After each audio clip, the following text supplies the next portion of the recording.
Hello dear student, तो finally मैं यहाँ पर आपके लिए सब्जेक्टिव क्वेश्चन लेकर आ गया। बहुत से आपके कमेंट्स आ रहे थे कि सर सब्जेक्टिव में बहुत डर लग रहा है, प्लीज़ सब्जेक्टिव करा दीजिए। तो मैं यहाँ पे आपके लिए सब्जेक्टिव लेकर आ गया हूँ क्वेश्चन, ठीक है। और यहाँ पे बारीकी से सभी क्वेश्चन को मैं ज़्यादा एक्सप्लेन नहीं करूँगा, डायरेक्ट आपको आंसर बताऊँगा। पहले बता रहा हूँ, ठीक है, क्योंकि आपके पास ज़्यादा टाइम नहीं है और इसी कम समय में आपको ज़्यादा वीडियो मेरे को देना है और बहुत ज़्यादा तैयारी कराना है, ठीक है।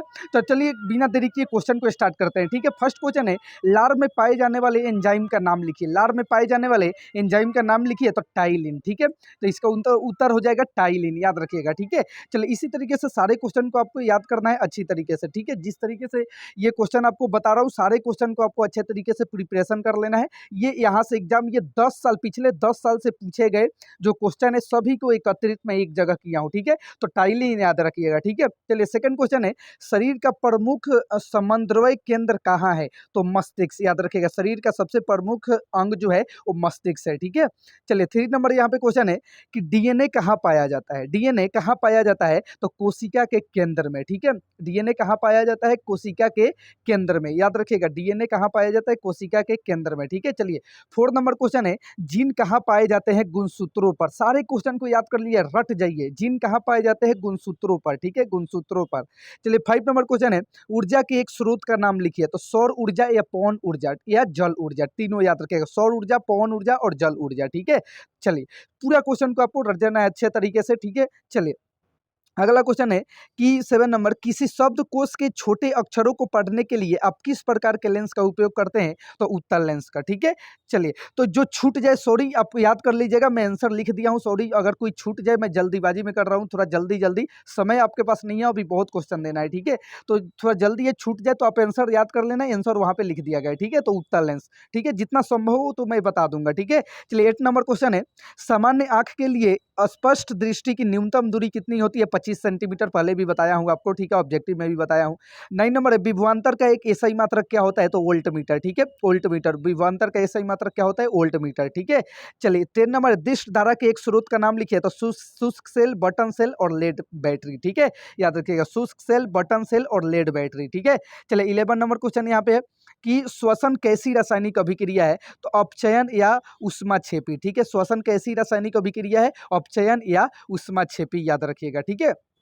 चलिए अगला 12 नंबर यहाँ पे देख लीजिए, उदासीन विलयन का पीएच मान कितना होता है? तो 7 होता है, ठीक है। उदासीन विलयन का पीएच मान क्या होता है? 7। अम्लीय हो तो 7 से कम, क्षारीय हो तो 7 से ज्यादा। लेड और टीन का मिश्र धातु का नाम बताइए। तो सोल्डर, ठीक है। लेड एवं टीन के एक मिश्र धातु का नाम सोल्डर है, ठीक है। चलिए 14 है, एल्काइन का सामान्य सूत्र क्या होता है? CnH2n-2, सुबह में भी बताया हूँ, ठीक है। चलिए 15 है, एकल जीव प्लाज्मामोडियम में किस विधि द्वारा जनन होता है? तो बहुखंडन, याद रखिएगा, बहुखंडन, ठीक है। चलिए 16 है, किस हार्मोन की अधिकता से रक्त में कैल्शियम की मात्रा अधिक बढ़ जाती है? तो पैराथायरॉक्सिन हार्मोन, याद रखिएगा, पैराथायरॉक्सिन हार्मोन। 17 है, किसी एक उभयलिंग जंतु का नाम लिखिए। तो केचुआ, ठीक है, किसी एक उभयलिंग जंतु का नाम लिखिए। तो केचुआ, ये उभयलिंग जंतु है, ठीक है, केचुआ, याद रखिएगा। चलिए 18 नंबर यहाँ पे क्वेश्चन है, किसी स्थान की जैविक विविधता का एक आधार क्या है? तो पर्यावरण, ठीक है, केचुआ, याद रखिएगा। किसी एक उभयलिंग जंतु का नाम केचुआ है। 18 है, किसी स्थान की जैविक विविधता का एक आधार क्या है? तो पर्यावरण, ठीक है, याद रखिएगा, पर्यावरण। चलिए 19 है, एक उत्तल दर्पण की फोकस दूरी ज्ञात कीजिए जिसका वक्रता त्रिज्या 32 सेंटीमीटर है। तो वक्रता त्रिज्या 32 है तो फोकस क्या हो जाएगा? F/2 यानी 32/2 यानी 16 हो जाएगा, ठीक है। R/2 तो 32/2 यानी 16 हो जाएगा, ठीक है। तो इसकी जो फोकस दूरी होगा वो 16 हो जाएगा, ठीक है, आधा होता है। चलिए 20 हमारा है कि 2H2O प्लस O2 H2O में अभिक्रिया किस प्रकार की पहचानी है? तो संयोजन अभिक्रिया, पहले ही बताए हैं, H2 और O2 दोनों मिल रहा है तो संयोजन, संयोजन का मतलब होता है मिलना, ठीक है। 21 नंबर है, मानव नेत्र में किस प्रकार का लेंस रहता है? तो उत्तल लेंस, ठीक है, मानव नेत्र में उत्तल लेंस रहता है, ठीक है। चलिए अगला क्वेश्चन की तरफ चलते हैं। अगले क्वेश्चन आपको समझाने की कोशिश करते हैं। संतरा में कौन सा अम्ल पाया जाता है? तो साइट्रिक अम्ल। संतरा में कौन सा अम्ल पाया जाता है? साइट्रिक अम्ल, ठीक है। चलिए 23 है, विद्युत धारा को किस यंत्र में से मापा जाता है? तो ए मीटर, विद्युत धारा को ए मीटर से मापा जाता है, याद रखिएगा, ठीक है।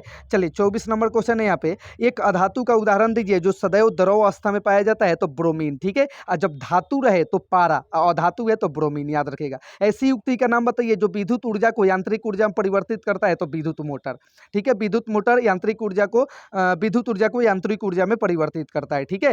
चलिए अगला क्वेश्चन है कि पर्याग प्रक्रियात्मक समूह COOH का नाम बताइए, तो कार्बोक्सिलिक अम्ल। ठीक है, चलिए 27 है, सौर पैनल बनाने में किस धातु का उपयोग किया जाता है? सिलिकॉन का। ठीक है, याद रखिएगा। प्रोटीन के यौगिक के संश्लेषण के लिए कौन सा तत्व अनिवार्य है? तो ग्लूकोज। ठीक है, सौर पैनल बनाने में किस धातु का उपयोग किया जाता है? तो सिलिकॉन का। ठीक है, प्रोटीन के यौगिक के संश्लेषण के लिए कौन सा तत्व अनिवार्य है? तो ग्लूकोज। ठीक है, 28 का ग्लूकोज आंसर हो जाएगा। ठीक है, चलिए 29 नंबर यहाँ पे क्वेश्चन नीचे है, 29 नंबर आपको क्वेश्चन दिखाते हैं। ठीक है, सभी क्वेश्चन को आपको रट जाना है अच्छे तरीके से। ठीक है, यहाँ से क्वेश्चन आपके एग्जाम में आएंगे, पिछले 10 सालों का क्वेश्चन आपके सामने लेकर आया हूँ। समान जीन संरचना वाले जीव को क्या कहते हैं? क्लोन कहते हैं। ठीक है, 30 नंबर क्वेश्चन है, गुणसूत्र XY और XX किन नामों से जाने जाते हैं? तो XY को लिंग गुणसूत्र और XY को अलिंग गुणसूत्र। ठीक है, 31 है, भारत में बड़े बांधों की आवश्यकता किन लोगों ने विकसित किया था? तो अंग्रेजों ने, याद रखिएगा। ठीक है, अंग्रेजों ने। ठीक है,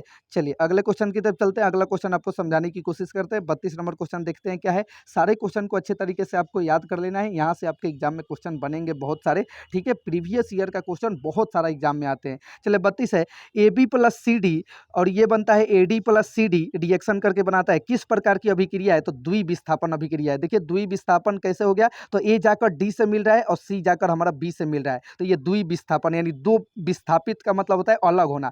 तो पहले B अलग हो रहा है, फिर D अलग हो रहा है। ठीक है, तो यहाँ पे द्विविस्थापित। ठीक है, 33 है, मानव नेत्र के उस भाग का नाम लिखिए जिस पर किसी वस्तु का प्रतिबिंब बनता है? रेटिना। ठीक है, रेटिना या चलिए रेटिना। ठीक है, जिस पर वस्तु का प्रतिबिंब बनता है, जिस भाग पर आके उसे रेटिना कहते हैं। चलिए अगला है, कठोर जल को मृदु बनाने में किस सोडियम यौगिक का उपयोग किया जाता है? तो सोडियम कार्बोनेट, Na2CO3। ठीक है, सोडियम कार्बोनेट। सारे क्वेश्चन को याद कर लेना है। अगला है, तांबा एवं जस्ते के मिश्र धातु का क्या नाम है? तो पीतल। ठीक है, याद रखिएगा। ठीक है, तांबा एवं जस्ते के मिश्र धातु का क्या नाम है? तो पीतल, याद रखना। ठीक है, पीतल। ठीक है, चलिए अगले क्वेश्चन की तरफ चलते हैं। अगला क्वेश्चन आपको बताते हैं, 36 नंबर क्वेश्चन की तरफ चलते हैं।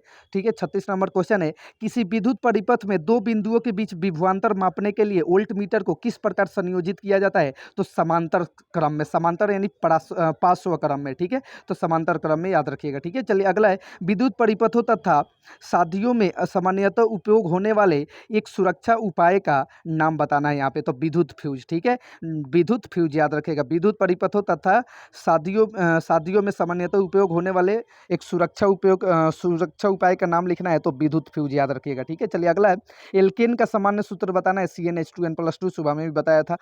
ठीक है, पिछले वीडियो में ऑब्जेक्टिव में एल्केन का सामान्य सूत्र CnH2n+2। चलिए अगला है, 38 नंबर, पवन चक्की से उपयोग ऊर्जा प्राप्त करने के लिए पवन का न्यूनतम वेग कितना होना चाहिए? तो 15 किलोमीटर प्रति घंटा, याद रखिएगा। ठीक है, चलिए 39 है, प्राग नलिका का बीजांड की ओर और वृद्धि करना किस प्रकार का अनुवर्तन है? तो रासायनिक अनुवर्तन है। ठीक है, चलिए 40 है, चिपको आंदोलन का संबंध गढ़वाल के किस गांव से है? तो खेजरी गांव से। ठीक है, याद रखिएगा। चलिए 41 है, किसी दर्पण से आप चाहे कितनी भी दूरी पर खड़े हो, आपका प्रतिबिंब सदैव सीधा प्रतीत होता है। संभवतः दर्पण कौन सा है? तो उत्तर है या तो ये तो उत्तल अथवा समतल। ठीक है, उत्तर है या तो उत्तल अथवा समतल। अगला है, विरंजक चूर्ण का रासायनिक सूत्र क्या है? CaOCl2। ठीक है, चलिए इसका 41 नंबर का याद रखिएगा, ढंग से इसको याद कर लीजिएगा अच्छी तरीके से। ठीक है, मोस्ट इंपॉर्टेंट क्वेश्चन है, या तो उत्तल या तो समतल। ठीक है, चलिए यहाँ पे अच्छे तरीके से आपको याद कर लेना है, यहाँ पे आंसर दिया गया है। ठीक है, चलिए 42 है, आपका विरंजक चूर्ण का रासायनिक सूत्र क्या है? तो CaOCl2। ठीक है, याद रखिएगा। चलिए अगला क्वेश्चन यहाँ पे है कि किलोवाट घंटा किस राशि तो विद्युत ऊर्जा का व्यवसायिक मात्रक। ठीक है, याद रखिए। चलिए 44 है, इस्पात में कौन सा धातु स्थित रहता है? तो कार्बन। ठीक है, विद्युत चुंबक क्या है? तो इसका आंसर है ऐसा चुंबक जिसमें चुंबकत्व तो उतना ही समय तक विद्यमान रहता है जितने समय तक उसमें विद्युत धारा प्रवाहित रहती है, उसे विद्युत चुंबक कहते हैं। ठीक है, याद रखिएगा। ठीक है, चलिए इस क्वेश्चन को 100% याद कर लेना। ठीक है, चलिए अगला है 46 नंबर, एल्कीन का सामान्य सूत्र क्या है? तो CnH2n। ठीक है, CnH2n, याद रखिएगा, CnH2n। 47 है, एडिनलिन हार्मोन किस अंग पर सीधे कार्य करता है? तो रुधिर पर, याद रखिएगा। 47 का रुधिर पर। ठीक है, चलिए 48 क्वेश्चन है यहाँ पे कि किसी किसी विशिष्ट अनुवांशिक पदार्थ के अंदर प्रोटीन संश्लेषण की सूचनाएं कूटबद्ध रहती है, तो यह क्या है, इसका आंसर हो जाएगा डीएनए में। ठीक है, याद रखिएगा डीएनए में। चलिए अगला है 49 नंबर क्वेश्चन। एक दर्पण की फोकस दूरी 10 सेंटीमीटर है, तो दर्पण की वक्रता त्रिज्या क्या होगा? तो वक्रता त्रिज्या फोकस दूरी का दुगुना होता है, फोकस दूरी का यानी 2f होता है, तो 10 दूना 20 हो जाएगा, यानी इसका वक्रता त्रिज्या क्या होगा? दुगुना, यानी 10 दूना 20 हो जाएगा। ठीक है, तो 20 सेंटीमीटर हो जाएगा। ठीक है, चलिए अगला 50 नंबर क्वेश्चन की तरफ चलते हैं। 50 नंबर क्वेश्चन आपको समझाने की कोशिश करते हैं। 50 नंबर क्वेश्चन ये रहे आपके स्क्रीन पे। चलिए आगे की तरफ चलिए। 50 है, किसी विद्युत परिपथ में ए मीटर को किस क्रम में संयोजित किया जाता है? तो श्रेणी क्रम में। ठीक है, श्रेणी क्रम में याद रखना। ठीक है, चलिए 51 है, तांबा और टीन की मिश्र धातु का क्या नाम है? तो कांसा नाम है, सोल्डर नहीं नाम है, सॉरी, कांसा नाम है, कांसा लगाइएगा। ठीक है, तांबा और टीन के मिश्र धातु का क्या नाम है? तो कांसा। ठीक है, सोल्डर नहीं होगा यहाँ पे। चलिए सोल्डर नहीं होगा। चलिए अगला है 52 नंबर, यहाँ पे कांसा सिर्फ होगा। 52 नंबर है, CH3COC2H5 में उपस्थित कार्यात्मक समूह का पहचान कीजिए, तो यहाँ पे कीटोन हो जाएगा, CO कीटोन। ठीक है, चलिए 53 है, उस पादप हार्मोन का नाम लिखिए जो पतझड़ को उत्प्रेरित करता है, वृद्धि को बढ़ाता है, तो ऑक्सिन। ठीक है, उस पादप हार्मोन का नाम बताना है जिसमें पतझड़ को उत्प्रेरित करता है और वृद्धि को बढ़ाता है, तो ऑक्सिन। ठीक है, ऑक्सिन याद रखिएगा। अगला है यहाँ पे कि ईस्ट कोशिका में किस विधि द्वारा लैंगिक जनन होता है? तो मुकुलन द्वारा। ठीक है, याद रखिएगा।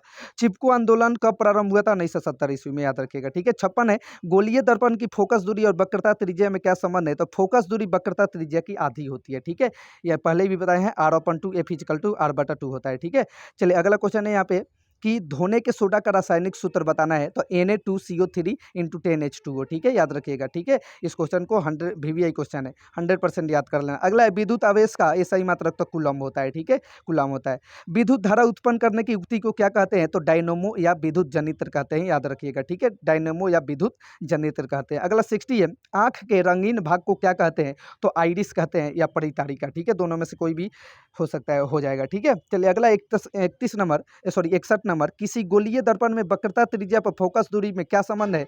तो R = 2f। ठीक है, ये आपको करा दिया हूँ, ये डाइप्टर, ये भी करा दिया हूँ। यहाँ भी 3 × 10⁸ होता है। एक समतल दर्पण द्वारा उत्पन्न आवर्धन का मान तो प्लस का मान होता है। ठीक है, याद रखिएगा। किसी लेंस की क्षमता 2D है, तो उसकी फोकस दूरी 50 सेंटीमीटर, याद रखिएगा। ठीक है, जितना करा दिया हूँ वो बढ़ा रहा हूँ, आप देख लेना वहाँ पे। ठीक है, ठीक है, सभी क्वेश्चन का आंसर मैं नीचे लिख दिया हूँ, आप देखते जाइएगा, कोई छूट जाए तो सॉरी। तारों का टिमटिमाना किसका उदाहरण है? तो प्रकाश का अपवर्तन का, याद रखना। ठीक है, तारों का टिमटिमाना किसका उदाहरण है? प्रकाश के अपवर्तन का। ठीक है, याद रखिएगा। अगला, स्वच्छ आकाश रंग नीला दिखाई देता है, इसमें किसका कारण निहित है? प्रकाश के प्रकीर्णन का, याद रखिएगा। ठीक है, विद्युत धारा का SI मात्रक क्या है? तो एम्पियर है। ठीक है, याद रखना, एम्पियर है। ठीक है, विद्युत धारा का SI मात्रक क्या है? एम्पियर है। चलिए अगला क्वेश्चन है, विभवांतर का SI मात्रक क्या है? तो वोल्ट है। ठीक है, 70 है, आवेश का SI मात्रक क्या है? तो आवेश का SI मात्रक ओम है। ठीक है, विद्युत ऊर्जा का व्यावसायिक मात्रक क्या है? तो kWh किलोवाट। ठीक है, चलिए विद्युत धारा उत्पन्न करने की युक्ति को क्या कहते हैं? तो विद्युत जनित्र कहते हैं। ठीक है, चलिए 74 है, लघु पतन के समय परिपथ में विद्युत धारा का मान क्या होता है? तो बहुत अधिक बढ़ जाता है। ठीक है, चलिए अगला क्वेश्चन की तरफ चलते हैं। 75 क्वेश्चन है मेरा कि फ्लेमिंग के वाम हस्त नियम के धारा बल एवं क्षेत्र में से किसकी दिशा अंगूठे द्वारा संकेतित होती है? तो बल की दिशा में। ठीक है, किस दिशा में अंगूठे को संकेतित करता है? तो बल की दिशा में। ठीक है, 77 है, किसी विद्युत परिपथ में वोल्ट मीटर को किस प्रकार जोड़ा जाता है? तो समांतर क्रम में। ठीक है, 78 है, उस नियम का नाम लिखिए जिसमें किसी चालक में प्रेरित विद्युत धारा की दिशा में ज्ञात की जाती है, तो दक्षिण हस्त नियम। ठीक है, विद्युत मोटर किस ऊर्जा को यांत्रिक ऊर्जा में परिवर्तित करता है? विद्युत ऊर्जा को यांत्रिक ऊर्जा में परिवर्तित करता है। ठीक है, 80 नंबर है लास्ट, विरंजक चूर्ण का सूत्र क्या होता है? ठीक है, इसका सही आंसर बताइए। इसका सही आंसर मैं दिखाता हूँ आपको, विरंजक चूर्ण का सूत्र क्या होता है? ठीक है, चलिए यह सारे क्वेश्चन को आपको 100% याद कर लेना है। ठीक है, सभी क्वेश्चन आपके आएंगे एग्जाम में, सभी क्वेश्चन आपके एग्जाम से पूछे जाएंगे। बहुत सारे प्रीवियस ईयर 10 साल का पेपर मैं यहाँ पे लेकर आया हूँ, और मिलते हैं नेक्स्ट वीडियो में। यहाँ पे नेक्स्ट में मैं फिर से यहाँ पे इसके आगे लेकर आऊँगा। ठीक है।